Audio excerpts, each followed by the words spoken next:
Salamlar, vaxtınız xeyir olsun. Mən Adgözəl Lakçın, insan psixologiyası metodisti. Baxırsan ki, 90-cı illərin mövzu da bu olacaq.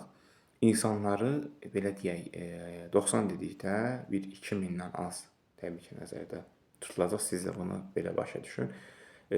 Evlənməyə, ailə qurmaqdan qaçırlar, çünki bilirlər ki, tam planlamamış addım sonradan onların boşanmasını gətirib çıxacaq. Bəzi insanlar var ki, təbii ki, 2000-dən yuxarı, aşağı yox. Təvəllüddə olan adətən uşaqlar sayığı da 2004, 5, 6, 7, 8 belə. Evlənməyə can atmaq, ailə qurmaq. Baxırsan qız uşaqda 17-18 yaşda. Sən gedib təhsil, karyera planlaması almaqdan ailə qurmağa qaçırlar. Sən onsuz boşanacaqsan. Çünki 24, 25, 26, 30-a yaxın yaşlara çatdığın anda təbii ki, sən dərk edəcəksən. İndi sən dərk etmirsən. İndi sən sıfırsan.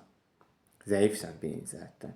Çünki düşünmə, analitika hələ tam formalaşmır və insanların əksəriyyəti də bu plansızlıq səhvinə görə boşanma hallarını çox şiddətli şəkildə artır. Çünki xarakter bilmək yoxdur. Elə ad olsun ki, filankəsin qızı evləndi, oğlu evləndi. Da bilmirsən ki, kül sənə başa, boyu bir yerə soxumsan. Bəlkə də araşdırmamısan, bəlkə hər hansı bir növ bir zibilin biridir, səni də pis vəziyyətə qoyacaq. Və insanların plansızlıq, diqqətsizlik səhvinə görə zamanla baxırsan ölkədə bir 10 il əvvəldən boşanma statistikası ildə 500 saydaydısa, artıq bəlkə də 1000-i də keçib.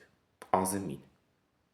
Çünki xırda bir kiçik detallara görə ziddiyyət, konflikt yaranırsa, demək xasiyyət tam olaraq bir-birini tarazlaşdırmır. Bu qədər. Seanslarımız əyani və onlayn şəkildə həyata keçirilir. Çalışın, heç zaman tam dəqiqləşdirməmiş ailə qurma addımı atmayın. Qoşulmaq istəyənlər seanslara şəxsi mesaj bölməsinə məlumat verə bilərlər.